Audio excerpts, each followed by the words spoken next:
നിരന്തരം പണത്തിന്റെ പേരിൽ വീട്ടിൽ വലിയ വഴക്കുകൾ ഉണ്ടാകാറുണ്ടായിരുന്നു. ബന്ധുക്കളോടും അഫാൻ വഴക്കിടുന്നതിനെക്കുറിച്ച് ഷമീന പറഞ്ഞിരുന്നത് അവന് ഭ്രാന്താണ് എന്നാണ്. അഫാനോട് മുഖത്ത് നോക്കി നിനക്ക് ഭ്രാന്താണോ, നീ എന്താണ് ഭ്രാന്തിളകിയതുപോലെ ഈ കാണിച്ചു കൂട്ടുന്നതൊക്കെ എന്ന് ഷമീന ചോദിക്കുമായിരുന്നു എന്നാണ് അഫാൻ പോലീസിന് മൊഴി കൊടുത്തിരിക്കുന്നത്. ഇത് മാത്രമല്ല, ഇളയ മകൻ അഫ്സാനോട് ഉമ്മ അതിരുവിട്ട സ്നേഹം കാണിക്കുന്നതും അഫാനെ ചൊടിപ്പിച്ചു. തനിക്ക് ഭ്രാന്താണെന്ന് പറയുന്ന ഉമ്മ അഫ്സാനെ ചേർത്ത് പിടിക്കുകയും അവനെ കൊഞ്ചിക്കുകയും ചെയ്തിരുന്നതും അവനിൽ പകയുണ്ടാക്കിയിരുന്നു. കയ്യിൽ കാശില്ലാത്തതും കാശിന് വകയുണ്ടാക്കാൻ കഴിയാത്തതും അഫാനെ വലിയ രീതിയിൽ ചൊടിപ്പിച്ചിരുന്നു. എന്ത് ചെയ്യണം എന്നറിയാത്ത അവസ്ഥയിലേക്ക് അഫാൻ എത്തിയിരുന്നു. വലിയ തോതിലുള്ള കടമായിരുന്നു ആ കുടുംബത്തിനുണ്ടായിരുന്നത് എന്ന് നമ്മൾ പറഞ്ഞിരുന്നല്ലോ. അതായത് ഉമ്മയ്ക്ക് നാട്ടിൽ 65 ലക്ഷത്തിന്റെ കടം, അച്ഛന് വിദേശത്ത് 75 ലക്ഷത്തിന്റെ കടമുണ്ടെന്നും, എന്നാൽ ഇപ്പോൾ പുറത്തേക്ക് വരുന്ന ഏറ്റവും ഞെട്ടിപ്പിക്കുന്ന വിവരം അഫാന് മാത്രം 70 ലക്ഷത്തോളം രൂപ കടം നാട്ടിലുണ്ടായിരുന്നു എന്നാണ്. എന്നാൽ ഈ കടം അവൻ എങ്ങനെ ഉണ്ടാക്കി, അവൻ എന്തിനു വേണ്ടിയാണ് ഈ പണം വാങ്ങിയത് എന്നൊന്നും പിതാവ് അബ്ദുൾ റഹീമിന് പോലും അറിയില്ല. ഏറെ വൈകാരികമായ നിമിഷങ്ങളായിരുന്നു അബ്ദുൾ റഹീം ഭാര്യ ഷമീനയെ ഹോസ്പിറ്റലിലെത്തി സന്ദർശിച്ചത്. മറ്റുള്ളവർ കൊല്ലപ്പെട്ടതൊന്നും ഷമീന അറിഞ്ഞിട്ടില്ല. ഭർത്താവിനോടും പറഞ്ഞിരിക്കുന്നത് കട്ടിലിൽ നിന്ന് വീണ് പരിക്കേറ്റു എന്നാണ്.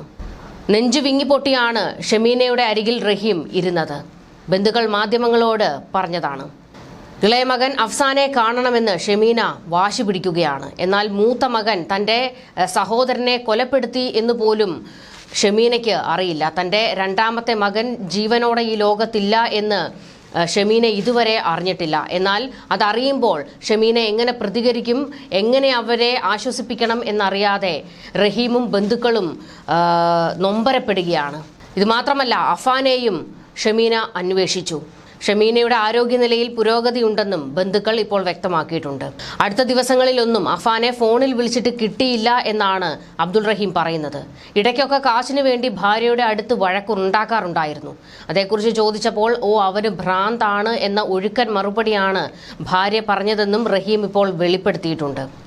അഫാൻ ആദ്യ കുട്ടിയായതുകൊണ്ട് കൂടുതൽ വാത്സല്യം നൽകിയിരുന്നുവെന്ന് റഹീം വെളിപ്പെടുത്തിയിട്ടുണ്ട്.